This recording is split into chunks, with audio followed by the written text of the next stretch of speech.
Welcome to the Right for Education debate, and let's dive into fresh ideas and bold discussions. In our previous episode, we took a deep dive into AI. Enjoy this brief highlight.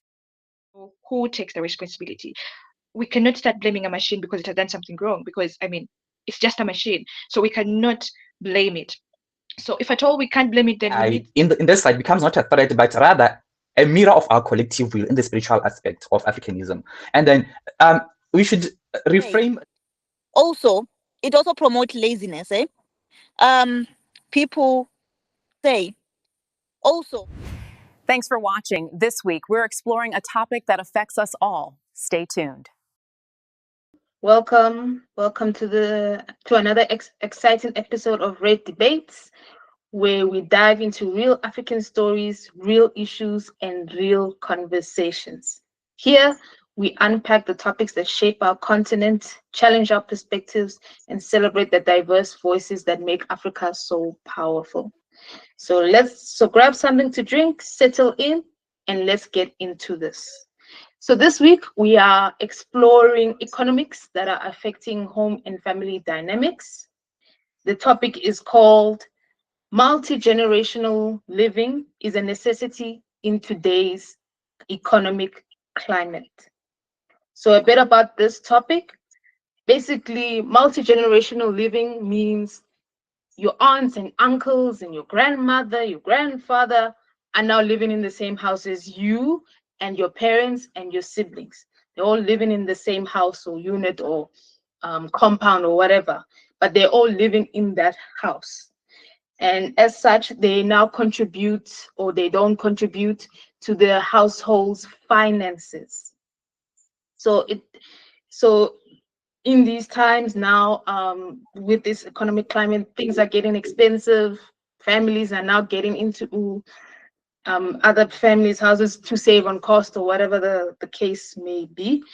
So it involves multiple generations living together, sharing resources, responsibilities, and living expenses such as childcare, groceries. Maybe family members are contributing to the groceries. Bills, maybe there's the Wi-Fi bill, the rent bill, the water and electricity bill, whatever bill that may be, etc., etc. So there are benefits. There are benefits to multi-generational living, such as it can offer financial relief, emotional support, and sharing of contributions. But also there are some negatives, such as unpaid loans, conflicts, lifestyle adjustments, strained relationships, etc. So questions that I want to leave with you and I want you to think about is multi-generational living a viable solution to economic and financial challenges? Are the rising costs forcing families to rethink their living arrangements? How is the rising cost of living impacting family budgets? How is the economic uncertainty affecting family relationships and dynamics? And then also, to leave on a positive note, what strategies could families implement to better work with the economy? So since the economy is like this, how can families work with the economy? So how can they budget? How can they work with their finances? So that is a bit about this topic. So guys, when you answer this topic, I would like you to, do you agree with the topic or disagree? And then also share your thoughts on it, but also answer the questions that I left for you also. Guys, the floor is open, so whoever is ready can just open the mic. Thank you. So coming up from the disagreeing perspective, so I think multi-generational living, it should be a choice, not a necessity. So while the economic climate is tough, multi-generational living shouldn't be the default or a necessity. But people should have the freedom to choose their preferred living arrangements. So if we try to normalize multi-generational living is necessary, it may suppress personal development, especially for young adults seeking independence, And independence is very crucial for emotional growth, for career focus, and building strong future families. Thank you.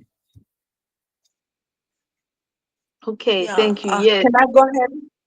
Yes, go ahead.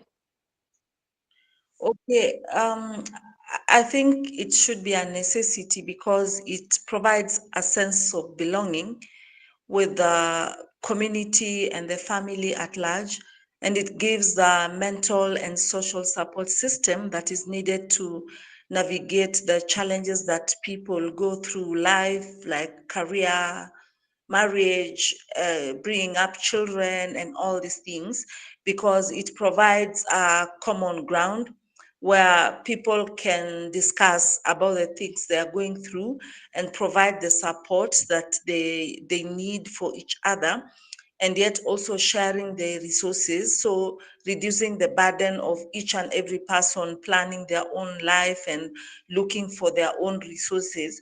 So for example, like if you're living together, it's easy to carpool, it's easy to share food, it's easy to nurture and take care of the children. It's easy to pass values and the things that are important in the family setup.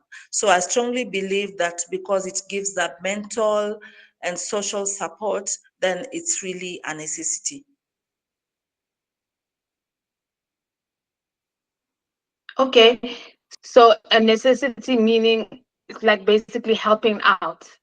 So it's necessary, but Yes, also kind of helping out. Okay.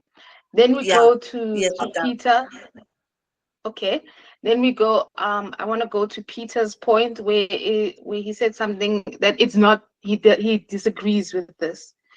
So by disagreeing with this, you mean it's actually not a necessity, it's more like a burden, more like now you have extra weight on your shoulders because now not only you have to provide for the like your parents and the kids, you also have to provide for the aunt, the uncle, and whatever their needs are before the households, and that could lead to strained relationships. Am I getting that, Peter? Yes, exactly. Okay. Then how about this thing of what is this? What Okay, let's argue on the fact that maybe let's say the aunt and uncle living in the same house and then they have their own bills. Let's say they have their own house, but then they insist on staying in your house. So how would you be able to deal with that? How could you go about that? Is it is it kind of a burden or a necessity, like, okay, let me help you out because you're my uncle, or no, you're on your own on this? So how would you go about on that? All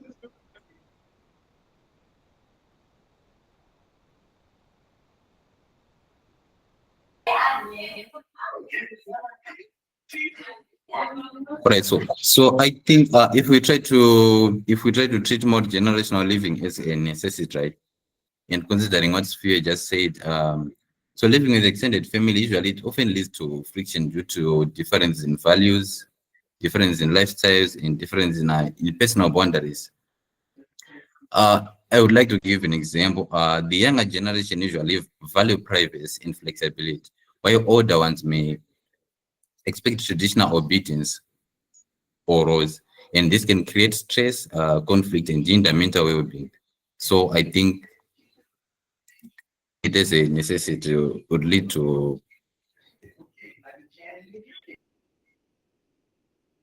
So basically, it's like in this economy, especially with like we have a more younger generation, this is not going to happen. This is like the fact that family members are in the house while we the young generation are also trying to make a living and also trying to have their own bills.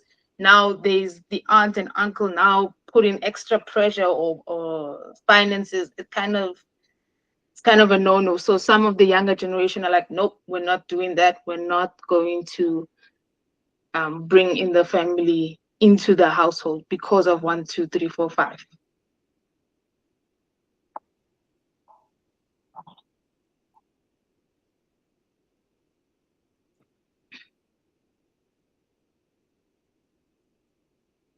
Hello, guys? Anyone?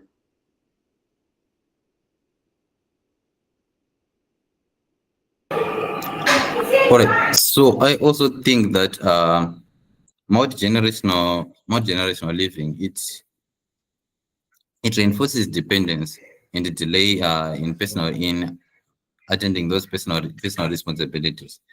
For example, if you prolong multi-generational living, it may discourage financial responsibility and personal accountability.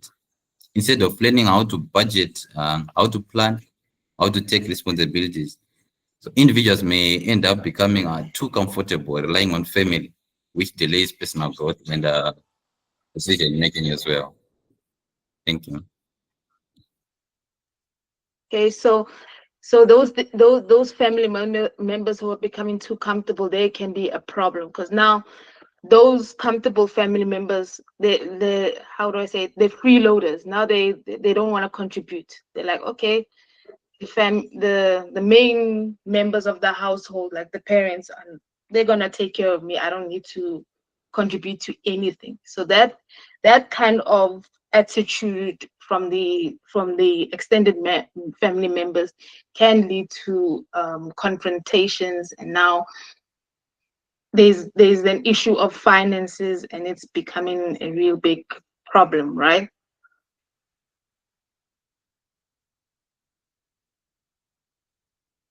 Okay. Okay, so we have a, go ahead.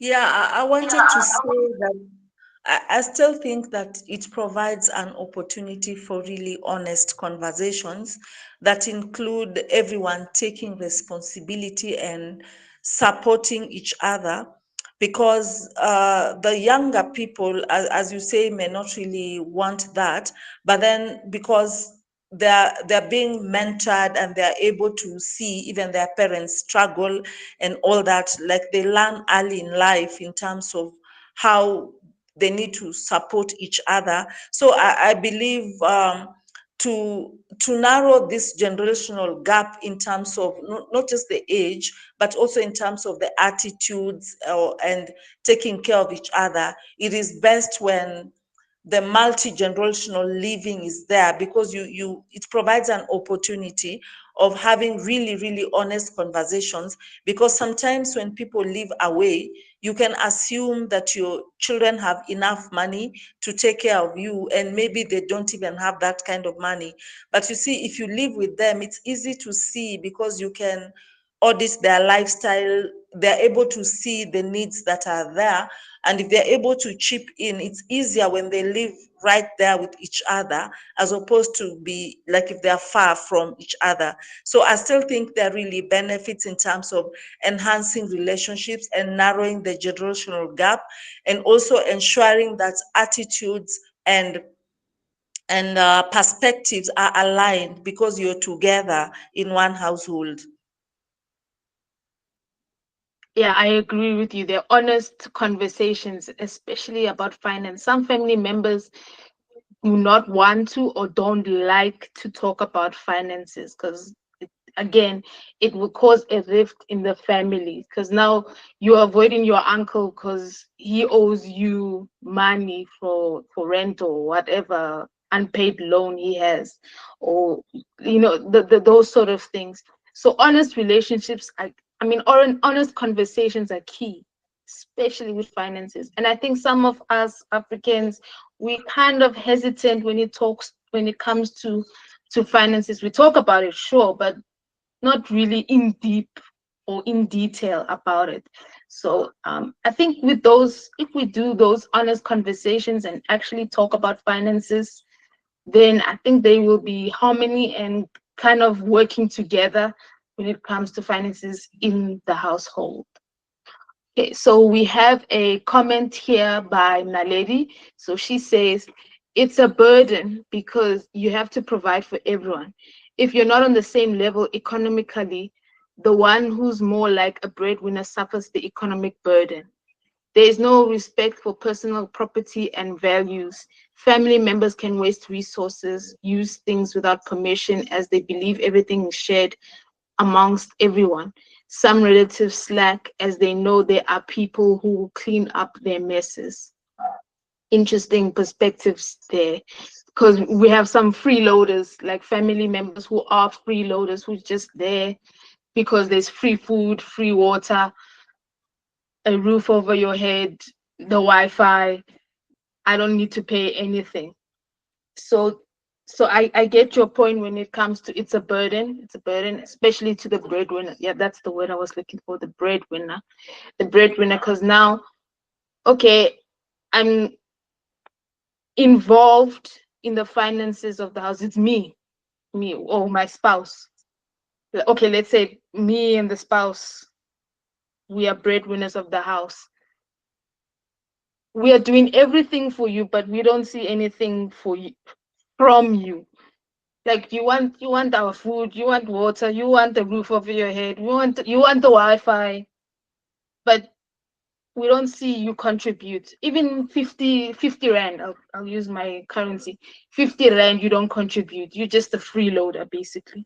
So those kinds of family members, they are there. They are within our family members, and those kinds of people should not be inside our houses. If their attitude is that being a freeloader and not contributing to anything, then that is a bad thing, and they should not be inside our houses. Yes, George.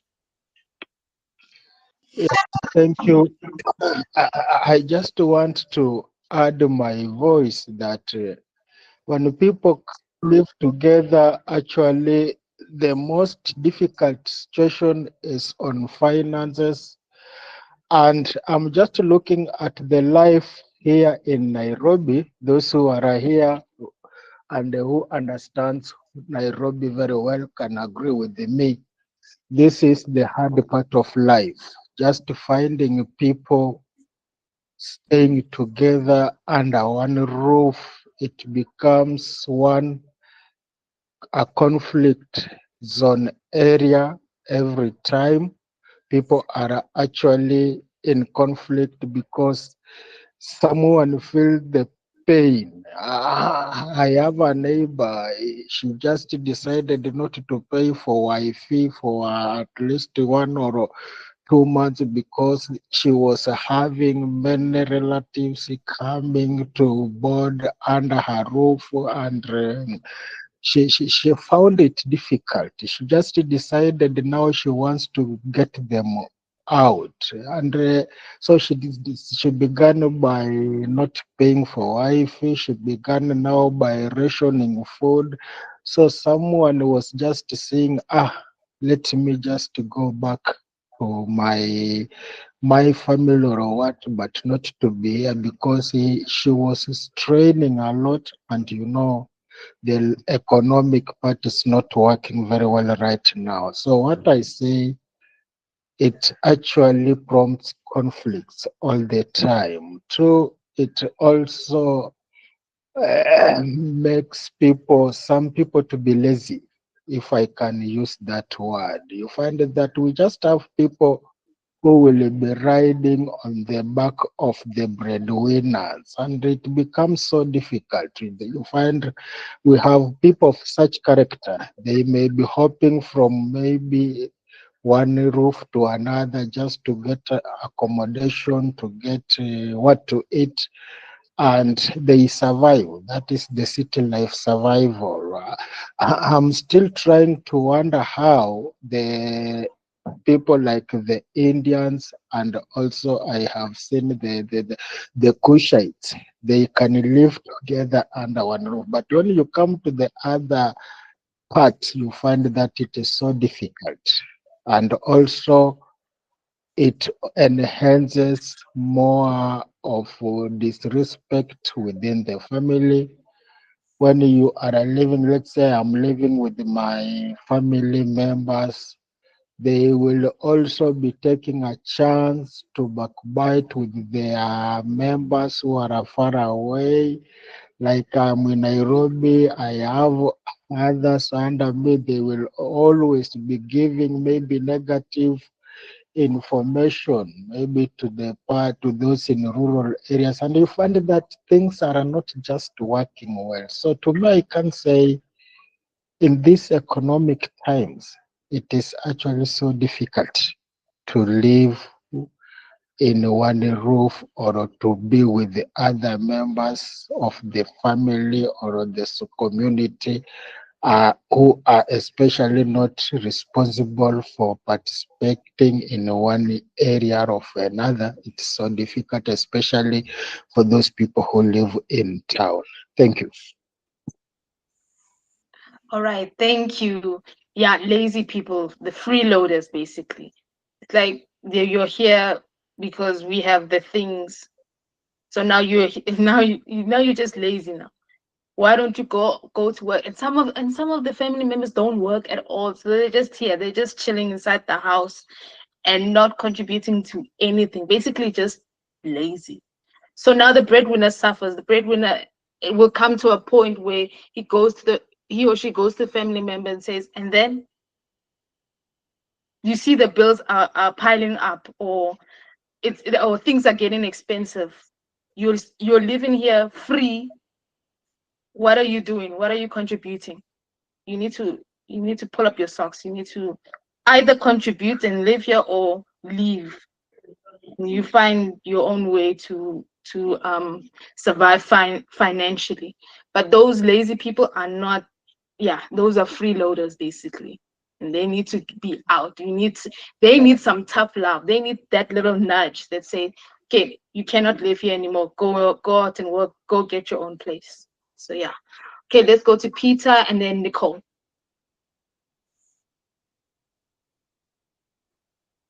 Hello, Peter. Okay, let's go to Nicole.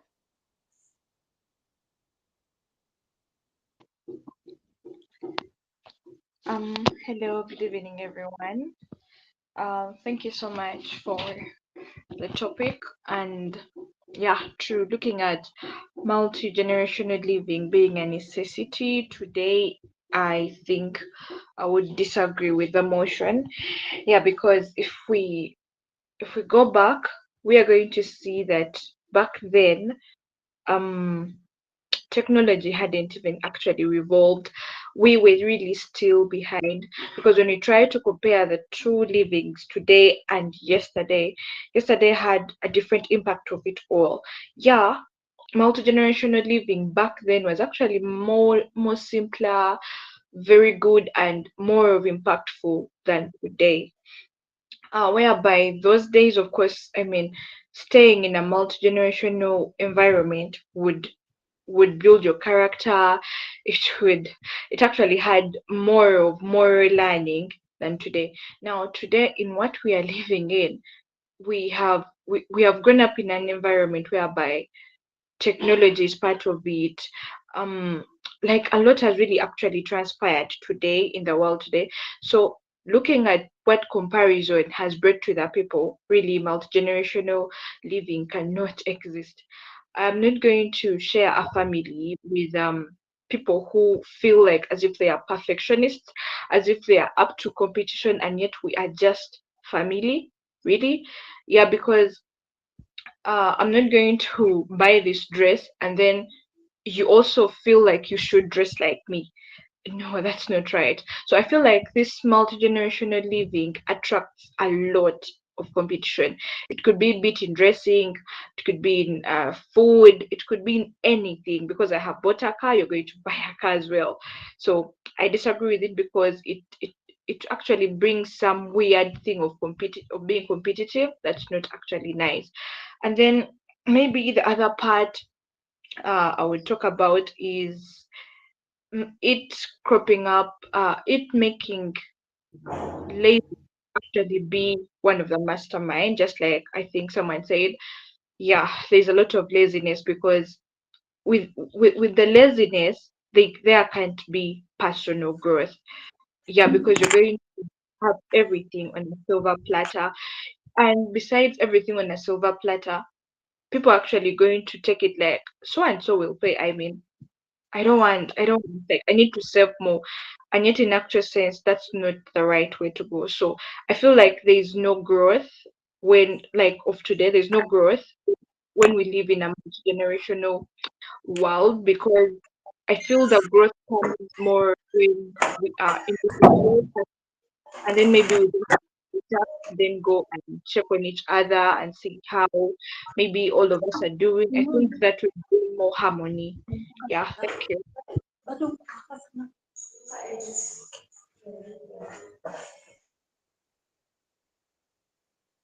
Yes, definitely. Thank you, Nicole. Yeah, there is that competitiveness, and that is the worst thing that could contribute to the financial drama within family members. Because now it's like, okay, I want to dress up like you. Oh, I want. Okay, so you had a car 2 weeks ago. Now I'm also going to have a car the 2 weeks later. And then you ask yourself, where did you get that money? But why do you not contribute to the household? You see, that's another thing. That's another disadvantage. Like, so I bought a car for us, and then 2 weeks later you buy a car for yourself.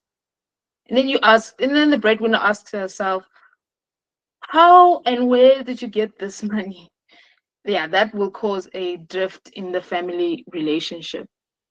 So yeah, Gina here in the chat box says, although multi-generational living can be beneficial financially and in other benefits, I think it can also bear conflicts within members. Where there's more people, conflicts arise. They can arise from parents fighting over children, the other parent feeling like his or her kids are not treated well by the other. Also, the breadwinner might be burdened by the needs of everyone, and as a result, she or he develops mental distress that can cause illness to him and her. Yeah, definitely. And just so you know that it doesn't have to affect you financially. There's also, like, these finances can also lead to mental problems, mental problems, and also physical problems. So you have headaches, you have anxiety, you're tired all the time. Yeah, it's not only financial burden, but also these financial burdens can lead to physical and mental problems. So yeah, Peter, yes.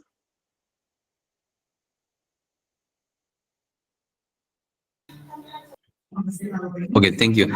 Coming from the disagreeing side, I think it can undermine the parental authority in nuclear families.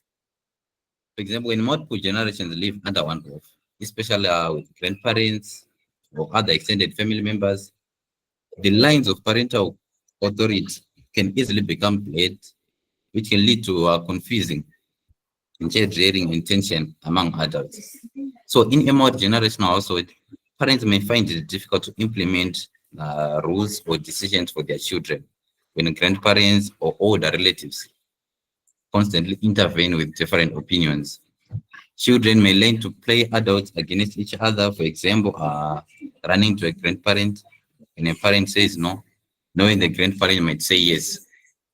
And also, this inconsistent discipline undermines respect for the parents and confuse the child's understanding of boundaries. If I can give an example, imagine a parent wants to instill a no sugar before bed rule for their child. However, the grandmother in the house thinks the child should be spoiled and give them sweets before bed to make them happy. Not only does this create conflict between the parent and grandparent, but it also teaches the child to ignore rules set by their immediate guardian. Thank you. All right, thank you. I agree with you there. Yeah, there's a sense of whose authority should the kids listen to? Should the kids listen to the grandparents or the actual parents, the breadwinners? And it causes conflict again. It causes conflict. So like what you said there, that's a good example actually, and that happens a lot in our households, where like the parent says no, you go to the grandparent says yes. So now it causes this thing of authority difference. Because now you say, I want to ask my parents for money. The kids wants to ask parents for money. The parents say no. Then the child goes to the grandparent, and then grandparent gives the child money. And then again, the breadwinner will ask, how if you get this money? This money should have been used for the household. Instead, you are challenging my authority, one, and two, you're not contributing to the household. So now you have crossed the line. Now I'm double angry at you. You've crossed the line, and I'm double angry at you for the fact that you are challenging my authority. They're my kids, and also with that money, you could have at least contributed to the household.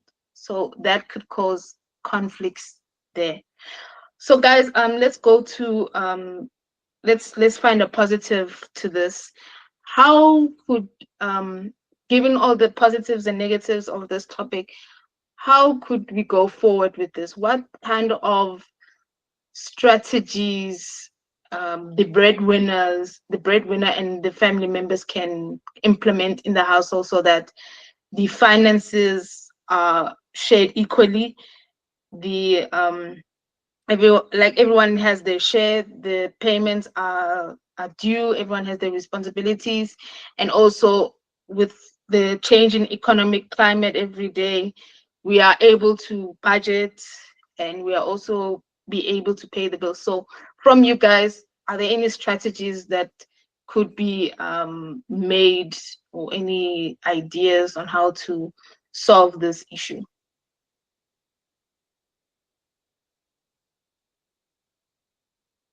I will start with Peter.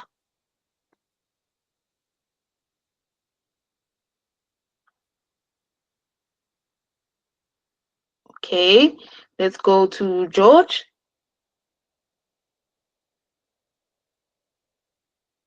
Gina, Nicole. I will start. So yes, go ahead. Okay, on my side, I can say when you look at the positive side and the negative side seems to have more weight. And on my view is that in this era that we are living, it is much better for people to be responsible, not to have that communal viewpoint, but just to want to concentrate on having, let's say, on nuclear family, that you are able to know how to go about it. And then maybe the elderly that we have, like we can talk of the grandparents, or the parents who are aged, they can be taken care of. It becomes easier when you work on a personal level. But other responsible people, unless we have the orphans, yes, but those who are capable, everybody to work on streamlining his or her way. I think that way we can move ahead. Those are my thoughts. Thank you. All right, thank you. So for me, I think, okay, noted. So for me, I think it's all about planning. If at some point there is that situation where extended family members are living in the same household as the breadwinner, I think it's a matter of budgeting, matter of planning, family planning. So we sit the members down and then say, okay, since you are living in this house, you will abide to my rules and my guidelines. And also you must contribute to the household finances, even if it's small, but you must contribute. So that way, at least they have a sense of responsibility. They're not just freeloaders. They're here, but also they're contributing to the household. So I think budgeting is very, very, very important. Like okay, so let's say these family members are working, So whatever they make, they also contribute to the household. So it'd be rent or the water and electricity, rates and taxes, groceries, what's this one? The Wi-Fi, all that stuff. With that, like there must be a way forward. So budgeting is very important. And also planning who's going to pay what. Okay, aunt is going to pay the rent, uncle is going to pay the rates and taxes. Okay, maybe the grandparents are not going to pay anything, but they just but at least contribute the little that they can, you know. But yeah, it just planning is very important. So I think a strategy for this topic is planning, family planning, and budgeting. So yeah, those are my two thoughts. Peter, yes.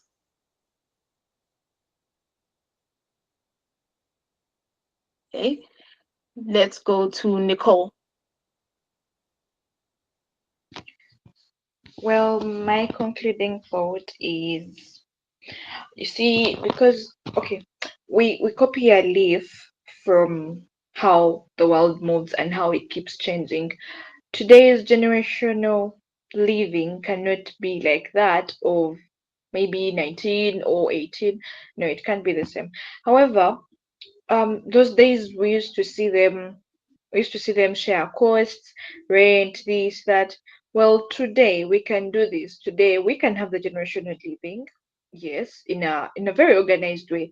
You handle everything in your house. I handle everything in my house. The others do the same, and we try to live in a world whereby we can where a world whereby we have free space, whereby you do not meddle with anyone's issues. You mind your space and mind your lane. Yes, but we are all living in the same home or the same family, and everything is okay. So, if at all maybe we want to adopt the generational living, it's not bad. Yeah, it's good. If only we adopt to new ways of living. Do not meddle, if at all. Now, for example, like maybe rent, we may not really have to pay rent, okay, maybe, but let's say power usage, I pay my power, you pay your power, you have your meter, I have my meter, and everything is okay like that, so that we promote peace. And yeah, that's my concluding thought. All right, thank you. Yes, Peter. All right, thank you. I think we can come up with a set of clear household roles and boundaries. For example, from the start, we can define roles for everyone in the house, especially when it comes to parenting decisions, discipline, financial contributions, chores, and privacy as well. So we should make it clear that parents have the final say in raising their children, and extended family members can offer support but not override decisions unless asked. For example, grandparents can help with babysitting, but not to enforce conflicting household rules. And boundaries are like no contradicting the parent in front of the child should be respected. And we should also come up with, we should create a communication culture. Like we should schedule family meetings, either monthly or bi-weekly, to discuss expectations, frustrations, and shared responsibilities. And that will encourage honest but respectful dialogue. It will also reduce passive aggressiveness and resentment, and ensures everyone feels heard. Thank you. All right, thank you. Yeah, definitely. All points shared, they really make sense. They really, especially in this day and age. So, yeah. So, okay, I wanna quickly go to the government basically. So I'm not bad mouthing the government. Maybe let's just take a short trip to the government. So since there's not problems, but the economic climate goes up and down, we're never too sure. Sometimes it's expensive, sometimes things are expensive, other times things are not expensive. So in your opinion, how could the government maybe help out family households, especially in general, whether multi-generational or not? How could the government kind of assist with regards to rising costs and also the uncertainty of the economic climate?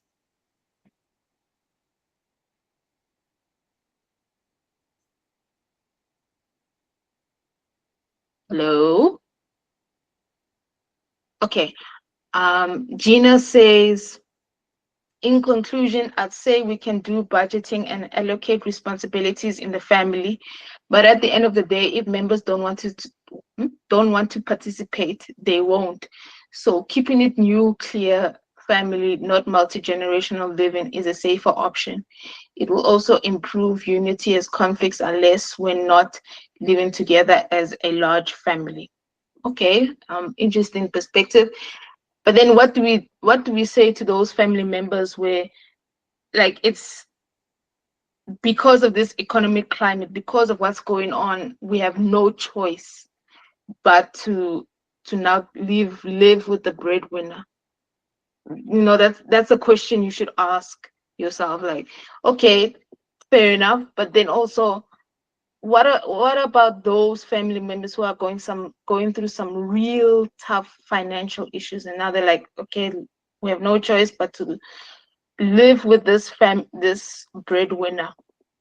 So yeah, I think you should think about that. Okay, so Nicole says, and we may not stop the multi-way, but just adjust to the challenging factors that trigger the discomfort. So again, it leads to family planning. So we need to plan and figure out a way that it would what's this thing? Make every family member happy and content and like, okay, yeah, I can work with this. So yeah. Yes, George.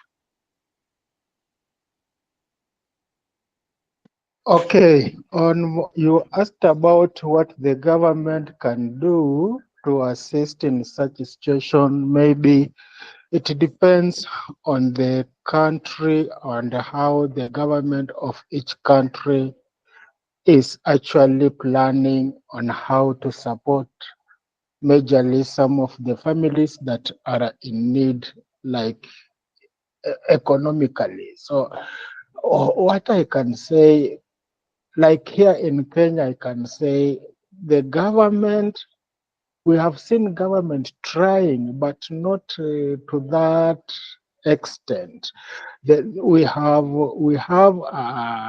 they have been giving it a support, especially to the elderly people, I think over 70 years, and those who are orphans.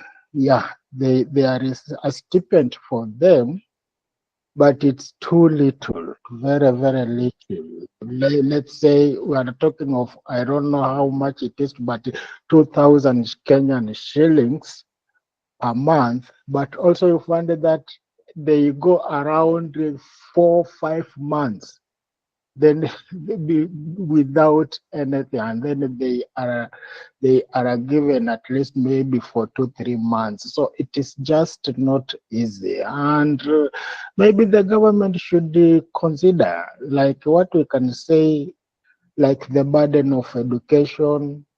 They can come up with the free education, which I know it is possible for many African countries, if only the governments can actually be put in place measures to address that, and it can actually assist many families out of finances towards to a greater extent.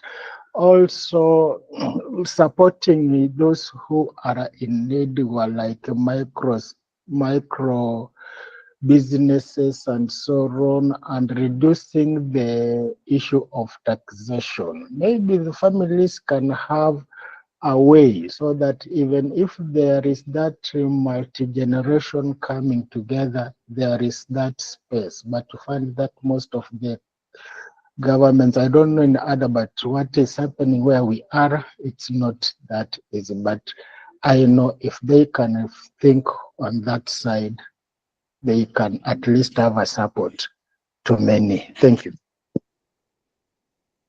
All right, thank you. So I think maybe you're talking about grants, basically, like or a family subsidy kind of thing. Maybe like that's how governments could help families out, basically, like a grant, some social grant or whatever the case.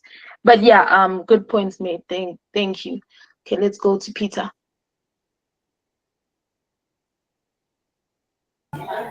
All right, thank you. So still on how the government can assist on these challenges of multi-generational living, I think governments can come up with affordable housing initiatives. For example, government can develop more low-cost housing units with enough space for extended families, and that will reduce overcrowding and privacy issues, giving multi-generational families more breathing room. For example, government can introduce rent-to-own schemes or subsidized mortgage programs. And it can also come up with utility and food subsidies, provide targeted subsidies or vouchers for electricity, water, and essential groceries to larger households. And that will help reduce the financial burden on families supporting multi-generations. And also the government can come up with tax incentives for extended families. That is to offer tax breaks or deductions for households caring for elderly or dependents. And this will reward families supporting aging parents or children under one roof. And also the government can also strengthen our public health care and elderly care. Government can improve free or low-cost health, especially for senior citizens. And that will help in reducing healthcare expenses and the emotional or financial strain on caregivers. Thank you. All right, thank you. Okay, so we have a comment here in the chat box by Gina. So Gina says, to tackle challenges such as members not being cooperative, it should all start from the roots, raising children with love and respect for each other and teaching them responsibility from a young age. Growing into adults, it will be easier to work together in regards to budgeting and taking on the responsibilities divided in the family. Okay, so thank you for that. Yeah, I think it should start with the little ones to an extent, but also we should not only rely on the kids. We as adults, we need to take some level of responsibility, because if we cannot always say, okay, now we need to teach the kids. No, sometimes, yeah, sure, teaching them responsibility is very important, but then also there are some cases where like, no, we are the adults, we need to solve this, we need to figure out a way to solve. You are the adult, you should know better, basically, I should say. So you should know better. So, okay, so now we have come to the portion of the debate where we do concluding thoughts. So one last sentence, how would you conclude this topic? A way forward, a final parting message, anything like that.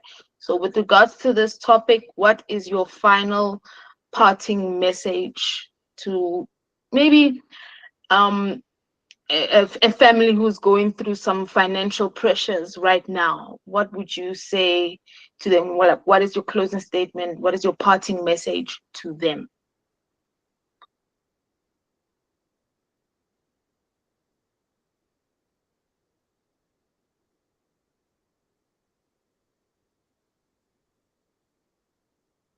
Okay, so for me,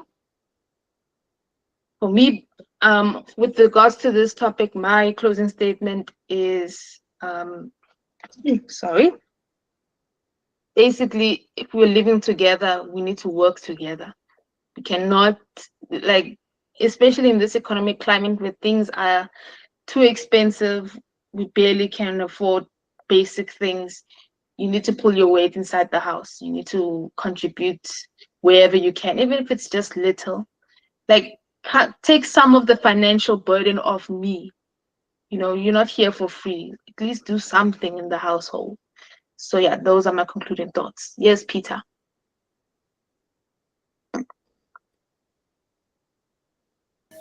All right, thank you.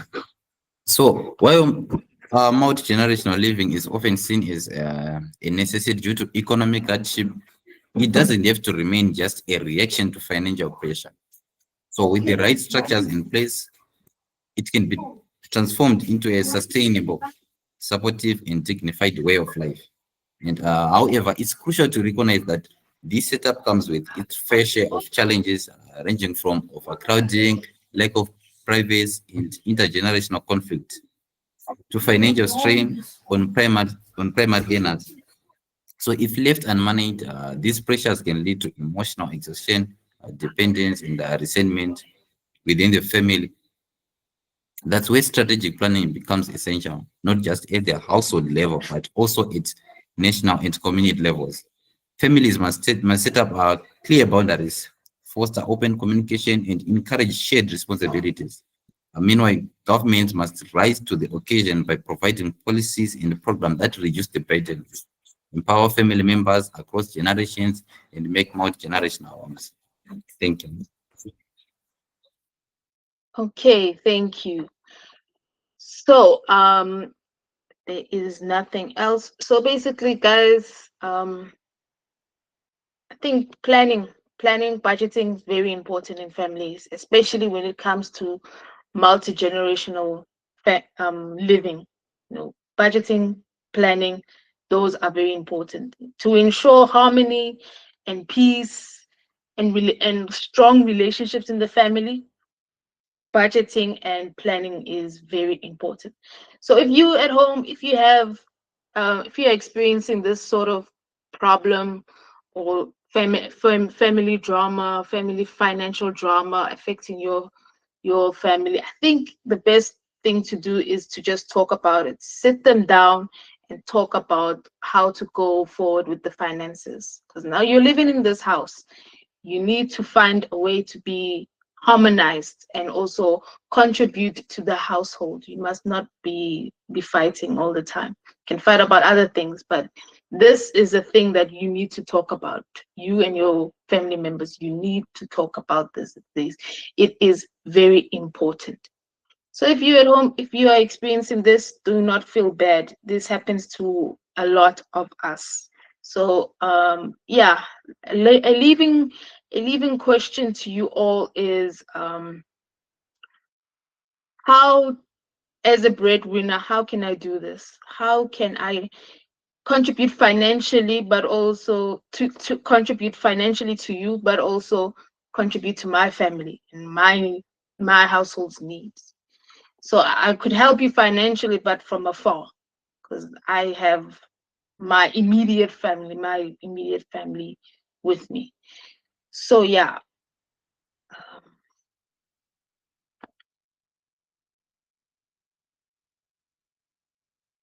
So we have come to the end of our debate. I hope you have learned something from this. I hope you have gained insight from this topic. So guys, you are not alone. This happens to the best of us at some point in our lives. So when that happens, I think talking needs to be essential in this.